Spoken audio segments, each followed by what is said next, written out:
Assalamualaikum warahmatullahi wabarakatuh. Selamat malam semuanya. Selamat datang di Laboratorium Sistem Produksi Terintegrasi di modul satunya. Yang dimana modul satu ini merupakan perancangan produk.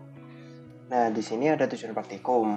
Yang pertama, mahasiswa dapat membuat desain produk yang akan diproduksi baik secara fungsional maupun secara estetis. Lalu mahasiswa dapat mengaplikasikan AutoCAD 3 dimensi dalam merancang sebuah produk.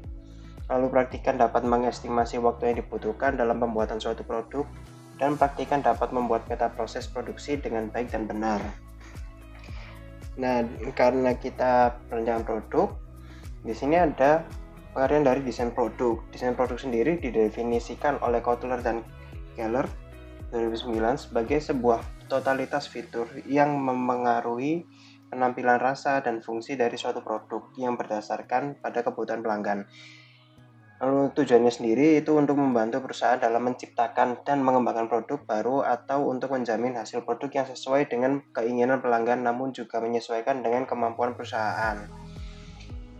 Nah, di sini ada 5 tujuan yang penting dalam proses desain produk. Itu ada kegunaan, tampilan, terus kemudahan pemeliharaan, biaya rendah, dan komunikasi. Lalu di sini juga ada desain kuesioner, di mana ada beberapa macam desain kuesioner. Yang pertama ada kuesioner terbuka, ada kuesioner tertutup, lalu ada kuesioner langsung, kuesioner tidak langsung, checklist, dan skala bertingkat. Lalu karena di sini perancangan produk, di sini juga ada perancangan proses manufaktur, yang dimana proses manufaktur itu adalah proses pembuatan barang tersebut, yang dimana di dalam itu juga ada pengukuran waktu kerja. Pengukuran waktu kerja sendiri ada beberapa metode yang kita gunakan. Ini adalah jam henti atau stopwatch, yang dimana langkah-langkah yang diperlukan sebelum dan saat melakukan pengukuran adalah sebagai berikut: penetapan tujuan pengukuran, lalu melakukan penelitian pendahuluan, memilih dan melatih operator, mengurai pekerjaan atas elemen-elemen, lalu menyiapkan perlengkapan pengukuran, lalu melakukan pengukuran. Nah, di jam henti sendiri kita bisa melakukan penetapan jumlah siklus waktu kerja, yang dimana ada analisa atau keseimbangan data. Untuk macam-macamnya itu kita menghitung rata-rata dengan rumus sebagai berikut. Lalu ini ada rata-rata dari subgrup dan dalam subgrup, lalu ada standar deviasi dari rata-rata subgrup, lalu menentukan PKA dan PKB atau batas kontrol atas dan batas kontrol bawah. Lalu dari hasil itu, pengukuran itu dikatakan seragam bila semua harga rata-rata subgrup berada di dalam batas kontrol. Lalu ada uji kecukupan data dengan rumus sebagai berikut. Lalu juga ada penyesuaian waktu performance rating, yang dimana ini mencakup Westinghouse system rating, lalu ada skill dan effort rating, synthetic rating, metode standar. Nah, di sini juga kita akan menganalisa faktor kelonggaran, dimana itu dengan beberapa rumus, yaitu sebagai berikut: perhitungan papan kerja, itu waktu yang dibutuhkan dibagi kapasitas waktu tersedia, sedangkan output yang dihasilkan dihitung dari kapasitas waktu tersedia dibagi waktu baku. Lalu untuk perhitungan jumlah pekerja, itu ada waktu baku dikali demand atau permintaan dibagi waktu tersedia. Lalu ada waktu siklus. Waktu siklus ini merupakan waktu yang diperlukan untuk membuat satu unit produk pada satu stasiun kerja, dengan rumus sebagai berikut. Lalu ada waktu normal, di mana waktu normal merupakan waktu kerja yang telah mempertimbangkan faktor penyesuaian, dengan rumus sebagai berikut, di mana P ini merupakan tingkat penyesuaian kerja atau rating performance. Lalu untuk waktu baku atau waktu standar adalah waktu yang sebenarnya digunakan operator untuk memproduksi satu unit dari data jenis produk. Nah, untuk rumusnya juga sebagai berikut: waktu baku sama dengan waktu normal dikali 100% dibagi 100% dikurangi persen dari allowance. Lalu ada output standar. Ini merupakan hasil yang dihasilkan seorang pekerja yang memiliki tingkat kemampuan rata-rata dari pekerja. Untuk rumusnya sebagai berikut. Lalu di sini juga kita akan mempelajari meta kerja di mana ada OPC, APC, dan FPC. Untuk OPC sendiri merupakan Operation Process Chart. Lalu untuk FPC sendiri merupakan Flow Process Chart atau peta yang menggambarkan urutan operasi baik gerakan pekerja maupun aliran material. Lalu ada juga APC, di mana APC ini merupakan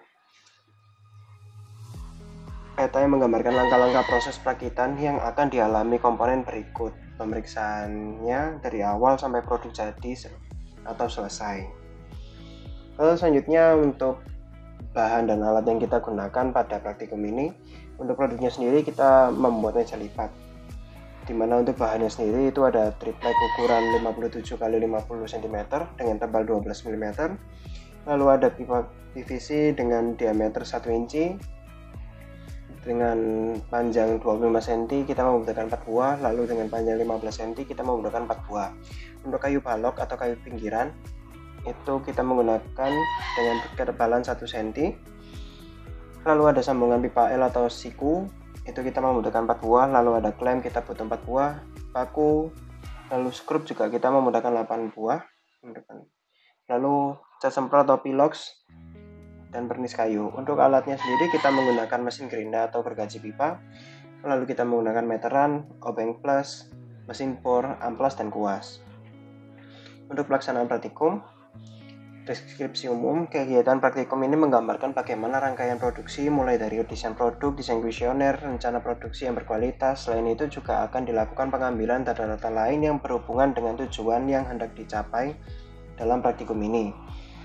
Lalu prosedur praktikum, yang pertama mengenal komponen produk meja lipat yang akan dibuat, lalu merancang desain dan struktur produk, lalu membuat desain kuesioner yang mengidentifikasi hal-hal yang berkaitan dengan produk seperti pesaing produk sejenis di pasaran, lalu model produk lainnya sejenis, lalu keinginan konsumen, dan lain-lain. Untuk yang keempat, melakukan proses produksi pembuatan meja lipat. Lalu yang kelima, melakukan analisa proses yang meliputi pengukuran kinerja dan pembuatan peta kerja. Lalu data yang kita perlukan di sini ada data kuesioner, terus data bahan baku yang dibutuhkan, lalu data waktu fabrikasi, dan struktur produk meja lipat.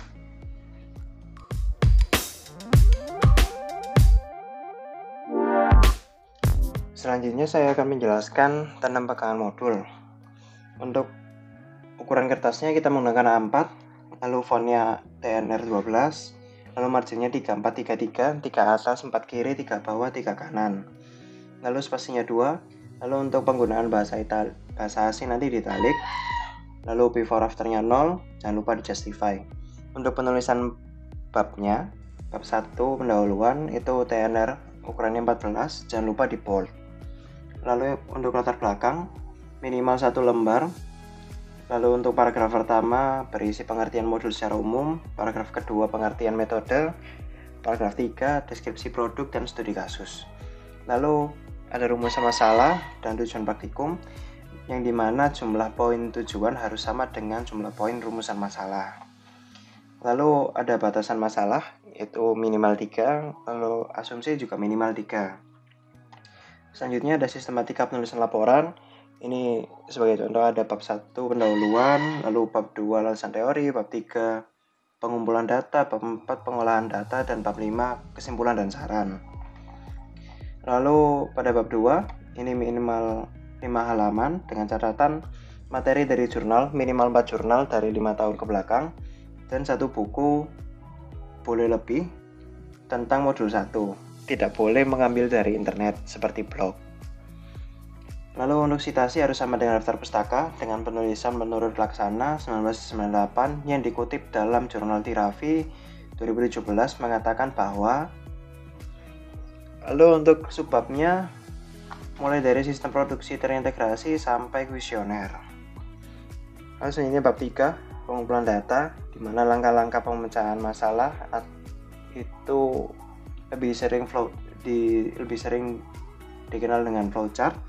Lalu jangan lupa analisa flowchartnya.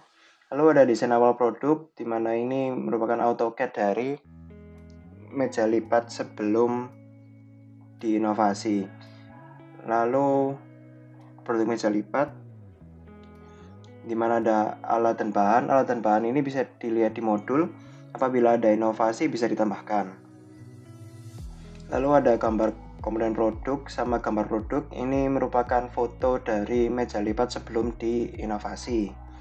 Lalu untuk struktur produk atau lebih sering dikenal dengan BOM. Lalu untuk tabel pengumpulan data, di sini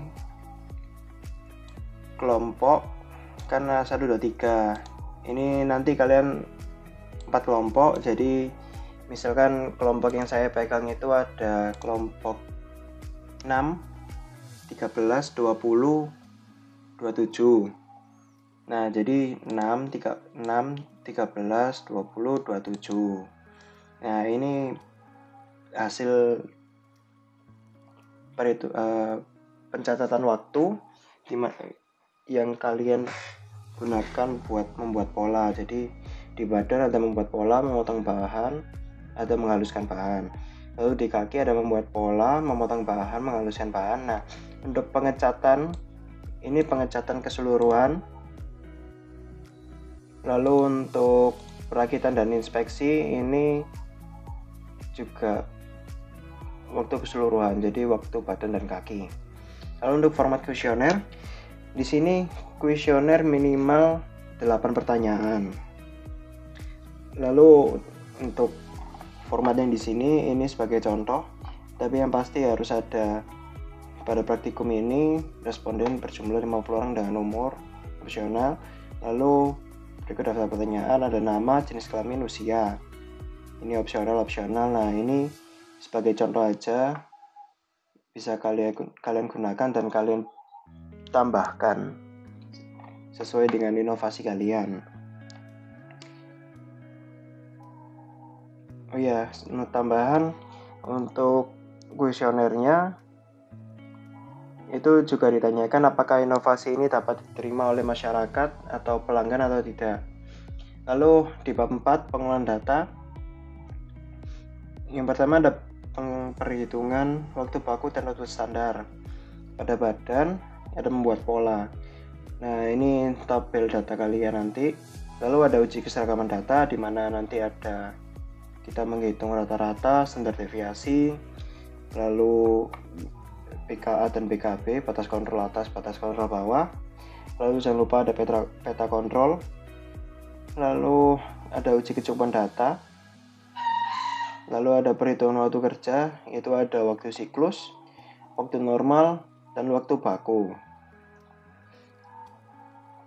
Nah, lalu ada output standar, ini biasanya di akhir, jadi di akhir operasi. Jadi misalkan di bahan itu ada membuat pola, memotong bahan, menghaluskan bahan. Nah, di menghaluskan bahan ini ditambahkan output standar. Lalu selanjutnya di kaki, ini sama seperti di badan, jadi ada membuat pola, memotong bahan, menghaluskan bahan. Itu perhitungannya sama seperti di atas. Jangan lupa nanti juga ada pengecatan sama perakitan. Lalu peta kerja, di sini kalian membuat 3, di mana ada OPC, FPC, dan APC. Dan jangan lupa dianalisis. Lalu hasil kuesioner, ini hasil kuesioner dari kuesioner yang sudah kalian sebarkan. Itu nanti jawabannya berapa persen, berapa persennya dimasukkan ke sini. Lalu ada refleksi hasil kuesioner. Ini tujuannya itu memperoleh umpan balik dari pelanggan potensial. Nantinya akan ada pertanyaan yang akan diajukan atau sebagai pertanyaan kunci. Jadi sebagai contoh, apakah konsep sudah dikomunikasikan dengan benar sehingga menghasilkan respon pelanggan yang sesuai dengan yang dituju? Lalu apakah hasil prediksi konsisten dengan hasil pengamatan tingkat penjualan terhadap produk-produk yang sama? Lalu ini diberikan gambar meja lipat yang sudah diinovasi. Ini AutoCAD aja, nggak apa-apa. Lalu desain perencanaan dan pengembangan produk. Di sini ada foto produk baru 3 dimensi desain baru. Produk baru 3 dimensi desain baru atau yang sudah diinovasi. Nanti gambar AutoCAD. Lalu nama produknya apa, lalu spesifikasinya apa, jadi seperti ukuran tinggi meja, ukuran panjang meja, seperti itu, dan lain-lain. Lalu ada bahan baku yang kalian gunakan apa aja, lalu warna produk, lalu inovasi ini bisa mencakup bentuk, ukuran, dan lain-lain. Lalu kalian menghitung kapasitas per hari, per bulan, dan per tahun. Lalu selanjutnya ada analisis biaya. Yang pertama, kalian menganalisis biaya bahan baku. Ini biaya bahan baku yang kalian gunakan untuk membuat produk meja lipat tersebut. Jadi ada triplek, kayu blok, pipa, sambungan pipa siku, klem, paku, dan sekrup. Nah, ini bahan bakunya dapat ditambahkan lagi atau diganti sesuai dengan hasil kuesioner atau sesuai dengan inovasi kalian. Lalu selanjutnya ada biaya tenaga kerja, di mana ada bagian pemotongan, bagian penghalusan, bagian pemasangan, bagian pengecatan, dan bagian pemasaran. Lalu ada biaya operasional, itu seperti biaya air, biaya listrik, dan biaya perawatan alat. Lalu ada harga jual, di mana ada harga pokok produksi, di mana biaya bahan ditambah biaya tenaga kerja ditambah biaya operasional. Lalu ada harga penjualan, di mana HPP atau harga pokok produksi ditambah laba. Jadi nanti harga jual meja lipat per unitnya berapa, profit yang diinginkan berapa, sehingga harga jualnya nanti berapa. Lalu ada hasil dan pembahasan. Ini hasil dari kuesioner kalian. Nanti disesuaikan dengan hasil kuesioner kalian. Lalu ini harga jual.